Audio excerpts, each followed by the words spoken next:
ቅዱስ ገብርኤልን የምትወዱትና የምትመኩበት ብቻ ይህን ቪዲዮ ትንሽ ጊዜ ኮፒ ሊንክ አድርጉልኝ። የማትወዱት አሳልፉት። ነገ ማለትም ከአንድ ቀን በኋላ ሐምሌ 19 አቤት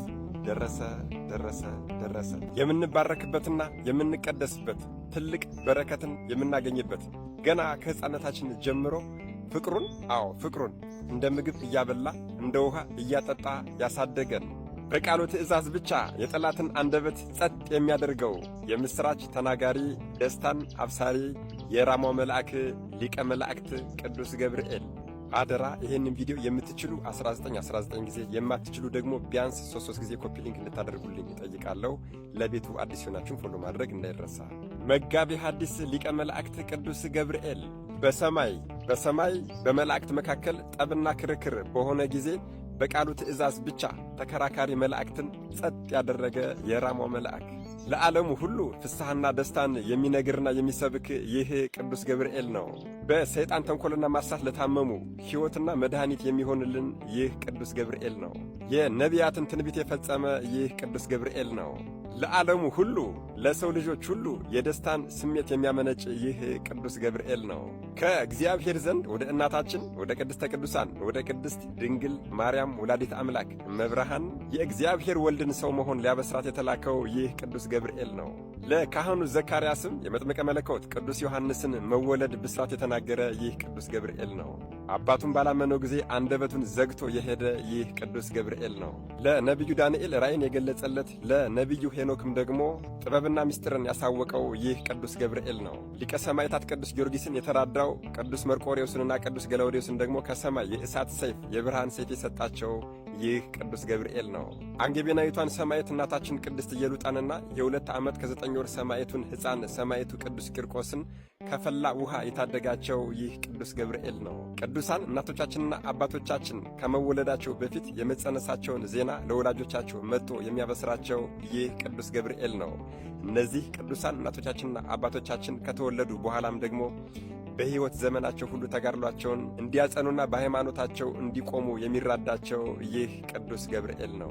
ለእኛ የኦርቶዶክስ ተዋሕዶ ቤተ ክርስቲያን ልጆች ደግሞ ከሰይጣን ወጥመድ እንድንድን የሚያደርገን ጠላታችንን እንደ ትቢያ እንደ አመድ የሚያበንልን ጸሎትና ልመናችንንም ሁል ጊዜም ከኃያላን ጌታ ፊት እየቀረበ የሚያሳርግልን የሚያቀርብልን በመዓልትም በሌሊትም በማንኛውም ጊዜ ምስጋናችንና ጸሎታችንን የሚያደርስልን ይህ ቅዱስ ገብርኤል ነው።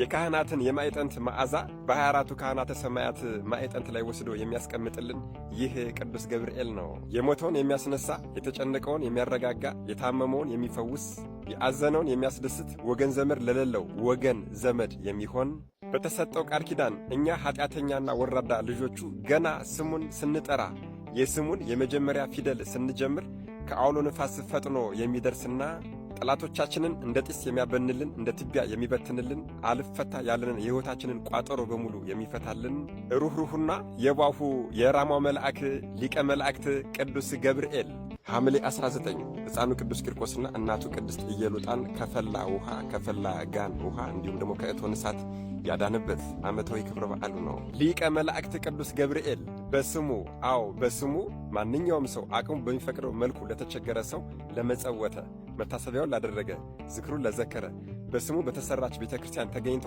ማንኛውም አቅሙ የሚፈቅደውን ያክል ስጦታ ሊያበረከተውን ሰው ሁሉ የአዘነ የተቸገረና የተጨነቀውን ሰውም በስሙ ያጽናና ማለትም አይዞሽ ሊቀ መልአኩ ቅዱስ ገብርኤል እያለ ምንም አትሆንም እርሱ ያውቃል ብሎ በስሙ ያጽናናን ሰው እስከ ዕለተ ሞቱ ድረስ ለዚያ ሰው የሕይወት ዘመን ጠባቂ ትሆንለታለህ የተባለና ከዚህ ዓለም ሕይወት ከተለየ ከአረፈ ከሞተ በኋላም ደግሞ ሰማያዊት ኢየሩሳሌምን እስከሚያይ ድረስ ከጎኑ ጠበቃ ሆነ ትቆምለታለህ የተባለው የራማው መልአክ ሊቀ መላእክት ቅዱስ ገብርኤል ሐምሌ 19 ሕፃኑ ቅዱስ ቂርቆስና እናቱ ቅድስት ኢየሉጣን ከእቶን እሳት ከፈላ ውሃ ያዳነበት ዓመታዊ ክብረ በዓሉ ነው። እኛስ የእርሱን በዓል በማክበር ዝክሩን በመዘከር መታሰቢያውን በማድረግና ለተቸገሩ ሰዎች ደግሞ በእርሱ ስም አቅማችን በፈቀደው መልኩ በመዘከርና በመመጽወት የበረከቱ ተካፋይ ብንሆንና በሊቀ መልአኩ በቅዱስ ገብርኤል ቃል ኪዳን ብንታሰር ምን ይመስላችኋል? ይህንን ቪዲዮ ቀድሜ የሰራሁበት ዋናው ምክንያትም ሰዎች ለበዓሉ ቀድሞ እንዲዘጋጁና በሊቀ መልአኩ በቅዱስ ገብርኤል ቃል ኪዳን እንዲታሰሩ ከማለት ነው። የሊቀ መልአኩ የቅዱስ ገብርኤልን ዋናውን ቃል ኪዳንና የበዓሉን ዋና ዓላማ በቀጣዩ ቪዲዮ እሰራላችኋለሁ። እንግዲህ ይሄ ቪዲዮ ለሁሉም ሰው እንዲዳረስ እናንተም የበኩላችሁን ተወጡ እያልኩ መድኃኔ ዓለም ኢየሱስ ክርስቶስ ከሊቀ መላእክት ከቅዱስ ገብርኤል ረድኤት፣ በረከት፣ ምልጃ፣ ቃል ኪዳን፣ ፍቅር አይለየን። አሜን። ይቆየን።